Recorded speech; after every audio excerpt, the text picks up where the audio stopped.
toutes et à tous, ma team Kiefer, j'espère que vous allez bien. Pour cette nouvelle vidéo, on se retrouve pour le résumé complet de cette étape, étape 15 de la Vuelta 2024.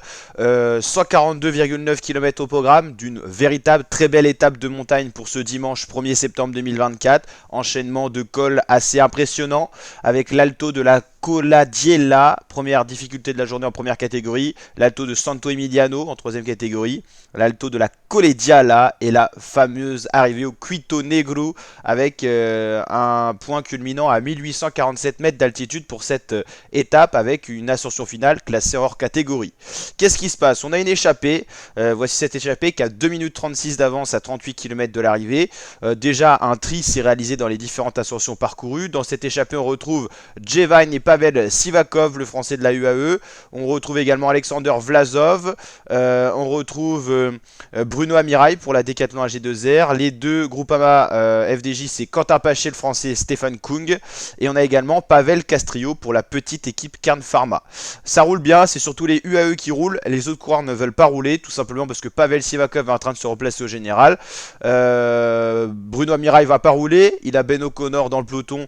Donc lui, il est dans cette échappée en tant qu'électron libre, mais voilà, si le peloton revient, il aidera Ben O'Connor. Les FDJ vont pas rouler pour le classement de Godu.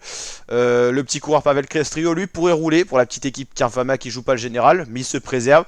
Et Vlasov va pas rouler, il a Roglic derrière, donc il va pas faire revenir Pavel Sivakov dans cette course au général. L'interview de Miguel Landa qui fait rouler ses coureurs ses équipiers de la Quick Step. À l'avant, on a ici toujours cette échappée qui a 2 minutes 43. Ça résiste l'écart. Échappée qu'on voit ici. Ça revient pas de l'arrière. Il y a des poursuivants, mais ils vont plutôt se faire rattraper par le peloton. Le peloton qui roule, mais qui ne gagne pas et qui perd du temps face à l'échappée. Les UAE roulent très fort. 19 km. Plus de 3 minutes d'avance pour l'échapper, ça peut aller au bout, ça va se jouer à pas grand chose. La quick step qui roule pour Miguel Landa qui est placé ici, un très solide effectif. Ici on voit l'échappée avec Pavel Sivakov qui roule, Jevine a été distancé, là c'est Bruno Amirail qui est distancé, donc il nous reste Sivakov, Vlasov, la doublette FDJ, Kung Paché et Pablo Castrillo plutôt, qui est encore ici. Derrière, c'est toujours la quick step de Landa qui roule. Guillaume Martin qui est en peine à l'arrière du peloton.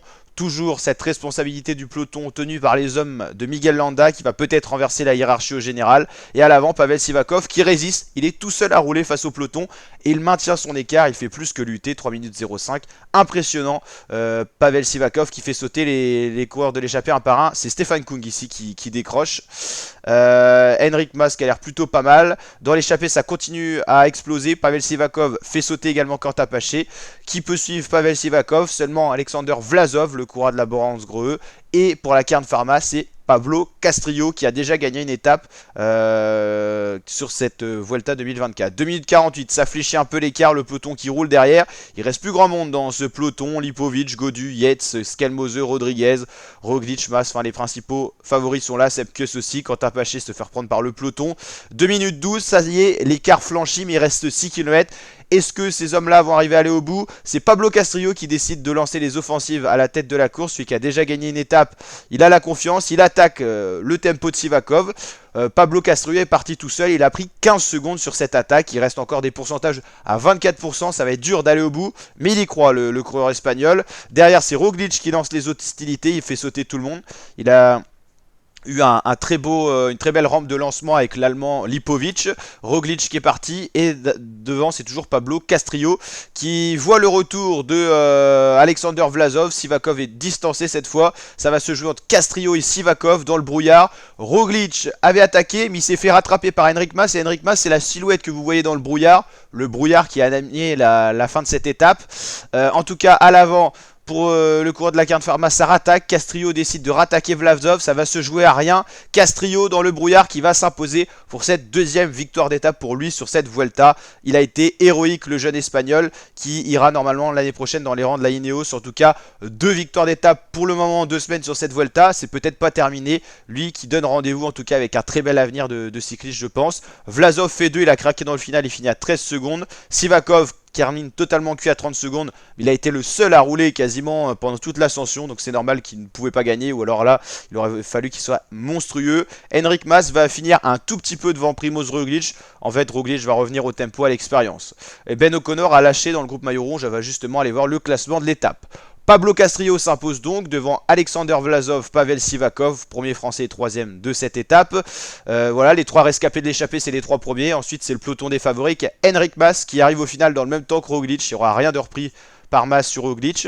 Un peu plus loin, Skelmose qui a fait une très belle ascension, le leader de la Lidl Trek. Carapaz, belle ascension aussi. Les écarts ne sont pas si énormes que ça par rapport à la difficulté qui a été présentée aux coureurs aujourd'hui. Donc Carapaz, Kust américain, Landa, Gaudu dans le top 10 qui s'améliore de jour en jour sur ces 3 semaines, en tout cas pour 2 semaines pour le moment. Ben O'Connor limite la casse, on va aller voir justement. Il reste maillot rouge mais il va encore perdre du temps. Lipovic, l'équipier de Roglic, Yates, Dunbar, Carlos Rodriguez, Christian Rodriguez, Attila Valter, Fortunato, Paracuerda pour l'équipe Kern Pharma qui fait un très très beau Tour d'Espagne et Biscara pour la Eusketel Euskadi. Voilà. Au niveau du classement général, qu'est-ce qui bouge? En tout cas, Ben O'Connor reste maillot rouge, mais cette fois, il peut compter son avance sur Roglic qu'en termes de secondes. C'est 43 secondes. Roglic qui, chaque jour, chaque étape de montagne grappille. Il n'y a pas un coureur qui survole cette Vuelta, on le voit bien. Ben O'Connor, en tout cas, c'est un record. Il porte un nombre de jours le maillot rouge qui est extraordinaire. Il a battu le record pour l'Australie. Cadel Evans avait déjà porté ce maillot rouge. Ben O'Connor, toujours maillot rouge, mais avance plus que fragile. Primoz Roglic deuxième à 43 secondes. Un peu plus loin, Enric Mas a montré qu'il pouvait être plus fort que Roglic. Même s'ils finissent dans le même temps, Enric Mas va peut-être avoir des idées derrière l'esprit. Carapaz qui est toujours à portée de podium. Landa, Lipovic, Gaudu 7ème. Gaudu qui fait une belle remontée. Carlos Rodriguez, Skelmose, Sivakov. 2 Français dans le top 10. C'est peut-être notre meilleur résultat pour le moment sur les grands tours de la saison. Gaudu, Sivakov qui font une très belle édition de cette Vuelta. Voilà, voilà. Au niveau du classement maillot vert, c'est toujours Wout van Aert qui est nettement devant. Meilleur grimpeur, toujours Van Aert, en égalité de points avec Jevine. Meilleur jeune, c'est Florian Lipovic qui vient grappiller ce maillot blanc à Carlos Rodriguez.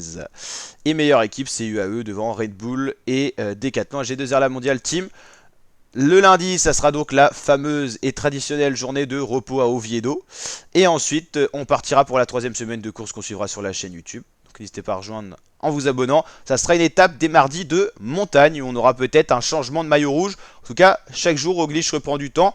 Mais il n'est pas phénoménal, ce qui fait que Ben O'Connor, pour l'instant, est toujours maillot rouge, même si son écart devient fragile, vous l'avez vu. N'hésitez pas à liker, partager, vous abonner. Et je vous dis à très bientôt pour de nouvelles vidéos, l'équipe. Ciao, ciao.